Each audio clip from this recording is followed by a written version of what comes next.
Muli kong ibabahagi sa inyo ang isa sa diorama ko at panoorin nyo nga kung paano ko ito ginawa. Ito ay isang half concrete house diorama. Paano nga ba gumawa ng isang simpleng diorama gamit ang karton, buhangin, facial at iba pa mga recycled materials? Please watch and learn. Sa paggawa ng ganito mga diorama, pwedeng kahon o karton lang yung gagawin nating hugis bahay o design at pwede rin tayong gumamit ng mga buhangin at iba pang mga recycled materials. Gamit ang kahon na ito, gumawa ka ng hugis o design ng gusto mong bahay. Magsukat ng karton para sa bubong, tiklapin ang mga balat nito para mag-itsura itong yero. Hatiin sa gitna ang sinukat na pambubong upang magkaroon nga ito ng tinatawag na palupo. Ang sunod na gawin ay maglagay ng pinto at bintana na ang sukat ay naayon sa laki ng bahay. At ngayon naman ay ipapakita ko sa inyo yung simpleng paraan kung paano ko ginawa yung mga pinto at bintana ng diorama kong ito.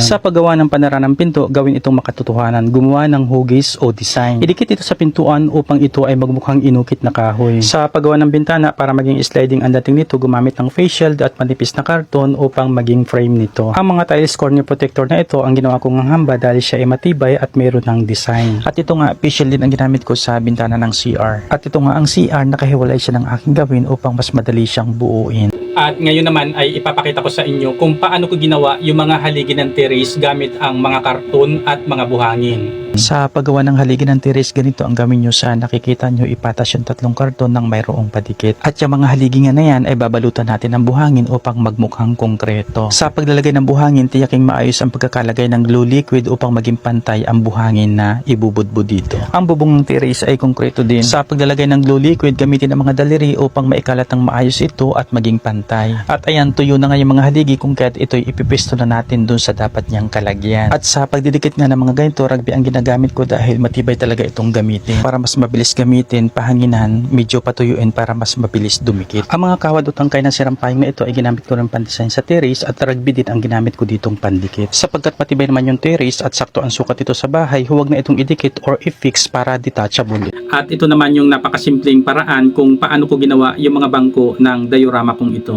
At ito nga, gagawa na tayo ng mga bangko gamit ang tiles corner protector na ito. Saktong gamitin ang bagay na ito sapagkat ito ay may hugis na letter L na umaakma sa hugis ng isang bangko. Sa pagdidikit ng mga bahagi nito, rugby din ang gamiting pandikit para mas matibay. At ito naman yung paraan kung paano ko ginawa yung table, yung drawer, yung lababo ng kusina at yung doorknob ng pintuan. At ayan, gumawa na rin ako ng table na yari sa karton at gagawa na rin tayo ngayon ng drawer. Sa paggawa ng drawer, parang gagawa ka ng isang box tapos hatiin mo ito sa tatlo at ang pinakang handle nito ay yung kawad. Sa paggawa ng lababo ng kusina, gumawa ng dalawang box na fix sa dalawang corner nito. Balutan ito ng floor mat o nirolyo para magmukha itong tiles. Yung mga naidikit, balikan, hipirin para mas lalong tumibay. At ito na nga, maglalagay na tayo ng doorknob at simpleng wall design ng bahay. Yung doorknob na yan ay napulot ko isang pakaw ng hikaw.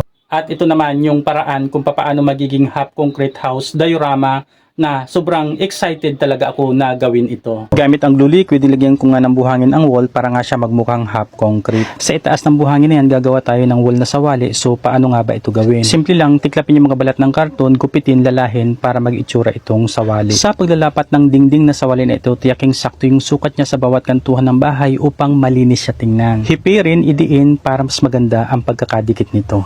At matapos kong ang gawin ito, ngayon ay makikita natin kung paano ang pagiging detachable ng house diorama ko na ito. At ito na nga, dito ko siya ipinisto sa labas ng bahay para mas maganda, mas maliwanag at mas magiging maganda ang refleksyon niya sa sikat ng araw. Kung napansin mo dyan sa kusina, meron dyan isang maliit na barnier o lutuan, yan ay yari sa isang disposable tray or plate. At ang bowl naman ng CR na ito ay yari sa plastic bottle ng isang face powder. Ayan, ang ganda na nga niyang pagmasdan, isa na siyang half concrete house, dinara ang pintuan at ang bintana naman ay isang sliding. At ito na kaya yung dingding niya, itsurang sawali at itsurang semento. At ito na nga po ang kabuuan niya. Pagmasdan po natin ang house dioramang ito. Welcome po sa bahay ni Kuya Eds.